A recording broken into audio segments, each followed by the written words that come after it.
Stop sealing your flour airtight because you may be trapping the very conditions that destroy it. Modern pantry advice repeats the same command. Seal it tight, remove the air, lock out the world. Airtight buckets, vacuum-sealed bags, oxygen absorbers. It sounds logical. Oxygen equals spoilage. Air equals insects. Close the lid and the problem disappears. But 19th century millers and storekeepers, men whose livelihoods depended on keeping grain stable without plastic or electricity, often took a different approach. They focused not on suffocation, but on movement, airflow, temperature stability, ventilation, and in many cases flour stored under controlled, constant airflow in cool granaries outlasted poorly managed, sealed stores. This is not an argument for leaving flour open to humidity and pests. It is a reminder that stagnant air in fluctuating environments can accelerate condensation, mold growth, and insect hatching. The lost engineering secret lies in mechanical ventilation designs from the 1880s that stabilized temperature and discouraged infestation through continuous passive airflow.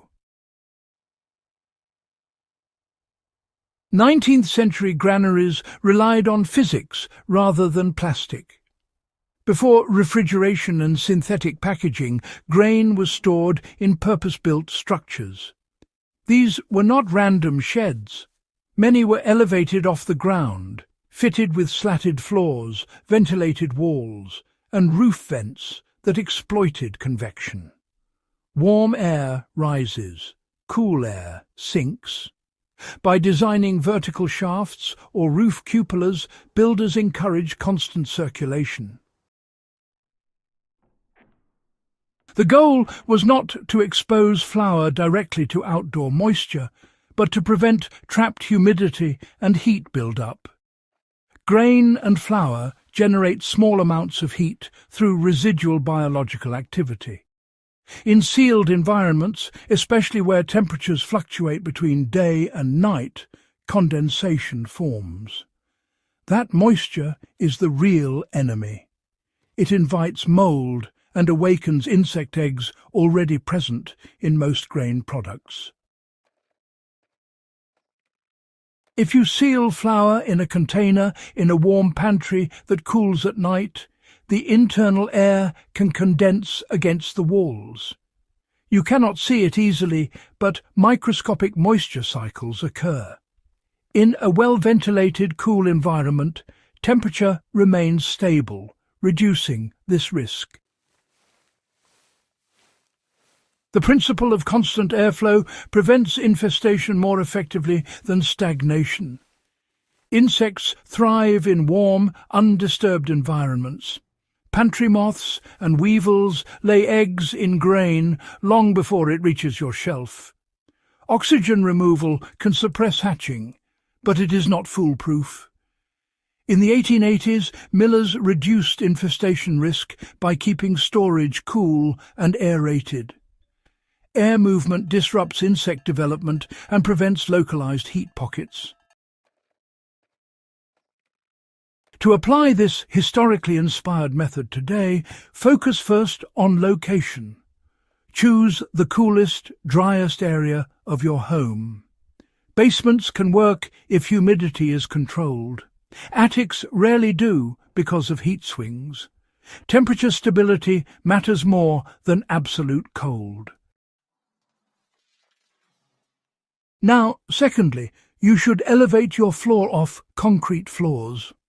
Concrete, you see, transfers moisture, which is definitely not ideal for storing dry goods. It's best to use wooden shelving that allows air to circulate beneath your containers. And third, it's wise to avoid fully airtight plastic bins in warm environments.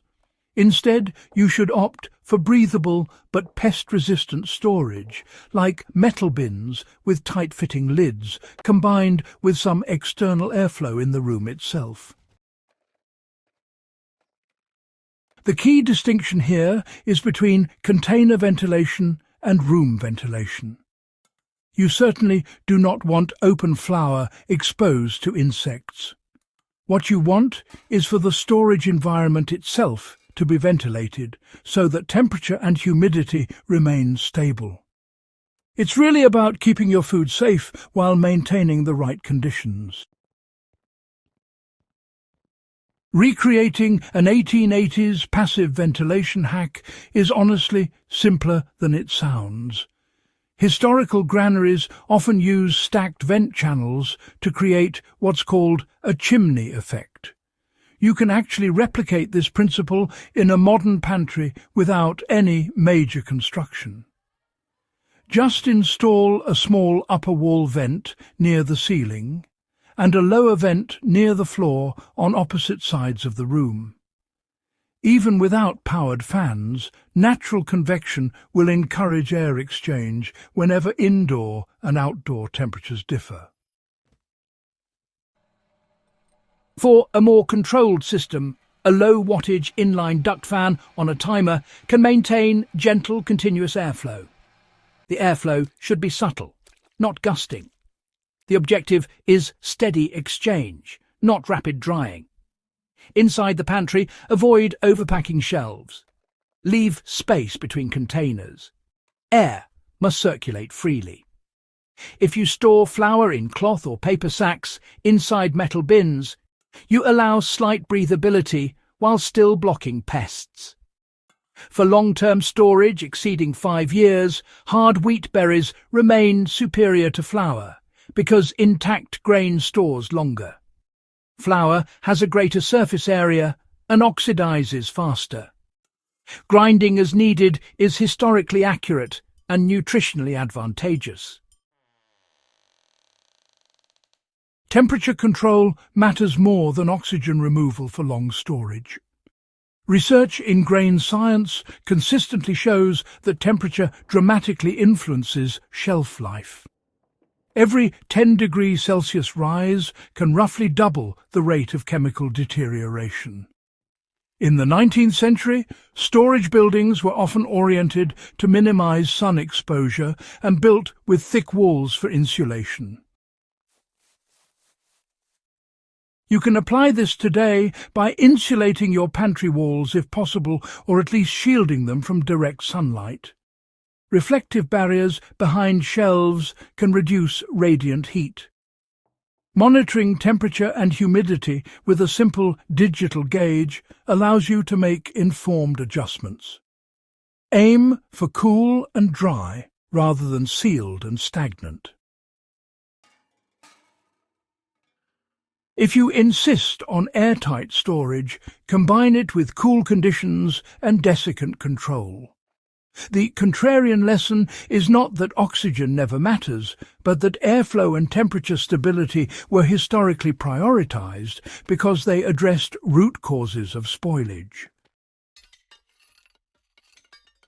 The broader lesson is that engineering outlasts convenience. Modern pantry culture emphasizes convenience products. Plastic buckets and vacuum sealers are useful tools, but they are not magic.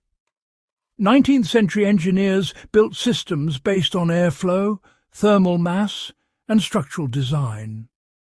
Their grain-fed communities go through seasons without synthetic packaging.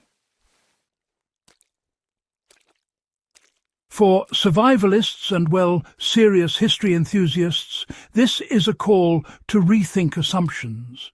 Study how old granaries were constructed.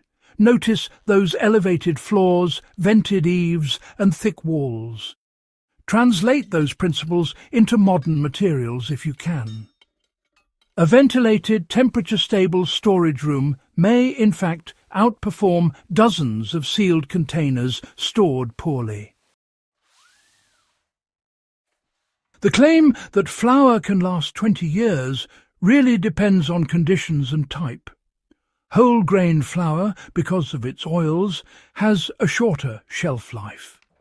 White flour, properly stored in cool, dry, stable environments, can remain usable for extended periods, though, of course, quality gradually declines.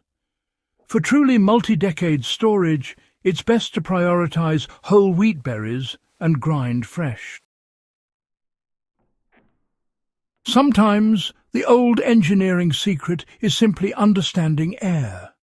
Air is not automatically the enemy. Uncontrolled humidity and heat are.